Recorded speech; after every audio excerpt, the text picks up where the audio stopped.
I'd like to start off with a question. What more can you, as a manager, middle manager, junior guy at the work site, what more can you personally do to improve safety?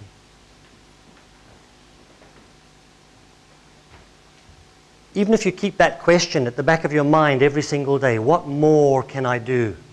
Not only for safety, but for other things in the normal job that you do. What can I do to make this better? How can I improve this? What more can I do? Do you guys have tons of procedures? So you don't have any procedures then? You have tons of procedures. Do you want some more? Do you want a procedure on how to make toast in the dining room in your mess? Do you want a procedure on that? Well, if a guy burns himself on a toaster, what else can you do? Do you want a risk assessment form before you make the toast? Do you want a little risk assessment form for the guy to fill in? No. So you've got tons of procedures. Do you always follow the procedures like Martin said? No shortcuts? Yes. Oh, okay. You guys have had training in your discipline, the technical discipline.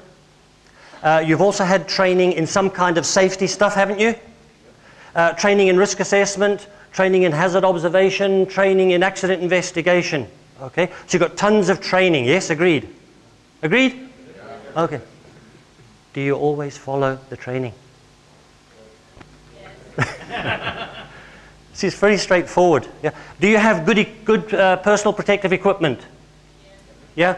One place I worked, they had 14 different kinds of gloves. 14 different kinds of gloves. One company I work for is trying to make it even better. They're spending 60 quid a pair to improve bumps and scrapes and things. So the PPE is there, yes, agreed?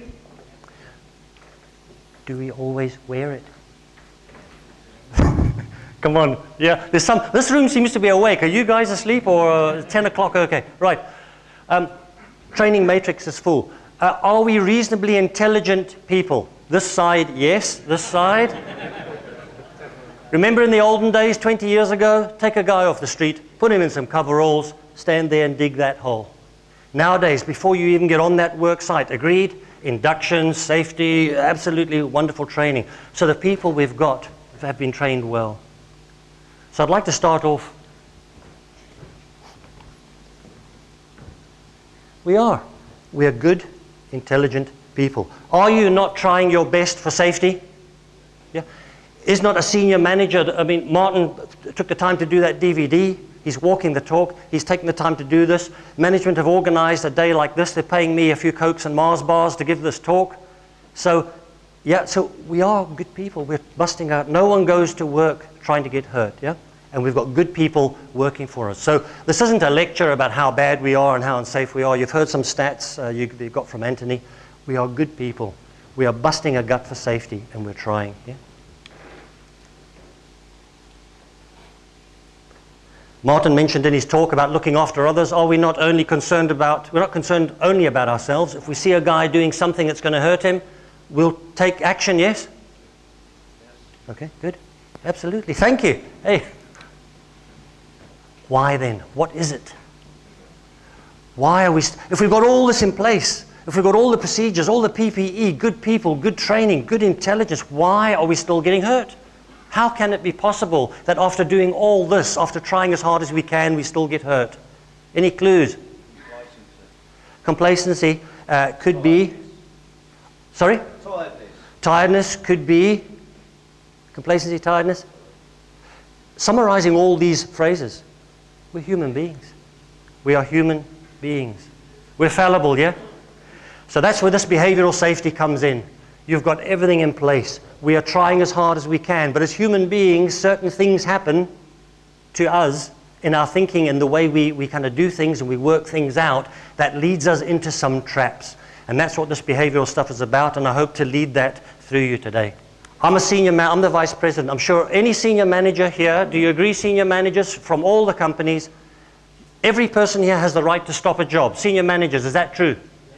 Yes. Now, other people who are not senior managers, do you believe them?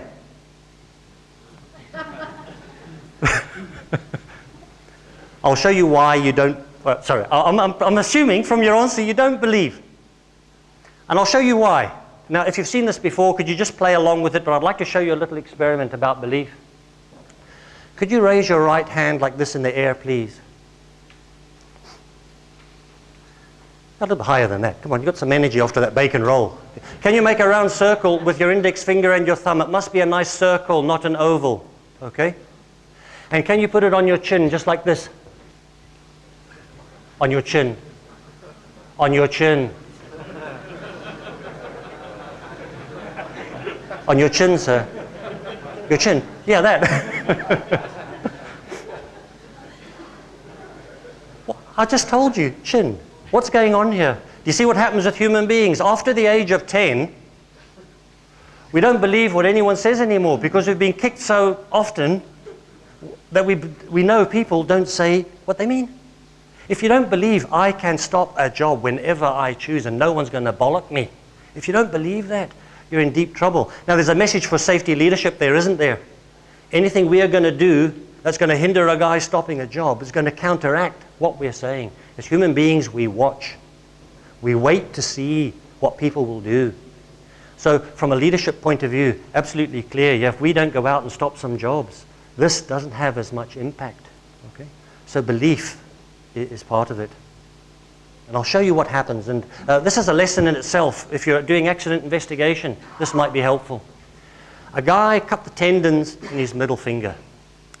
We got hold of the accident report, and the accident report stopped as follows. Recommendations. Give the guy a bollocking for not wearing the correct PPE. Everywhere in the documentation, the guy should have been wearing Kevlar gloves, not ordinary gloves. And we asked him, do you know you should wear Kevlar gloves? Yes.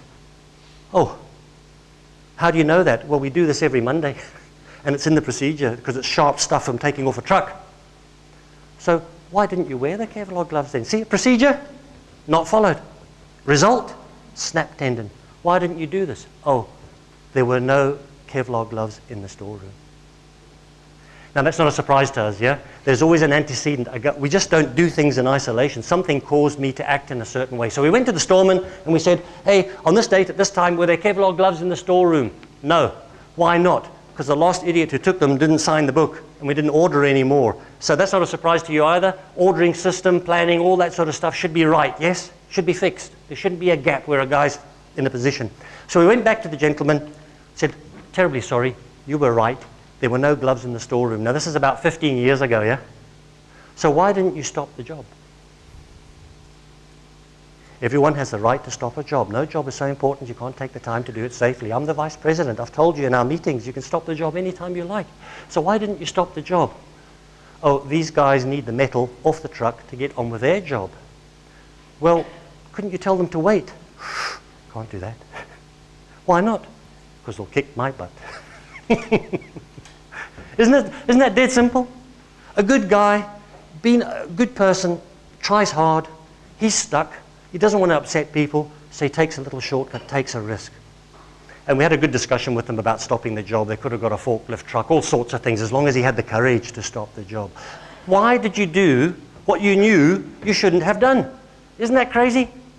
What we found was when we analyzed these incidents, 6 things kept coming up. And originally, as a psychologist, I thought, it can't be this simple. It can't just be 6 things that are causing people to do the wrong thing, even if they know what the right thing is. What is it that's driving people?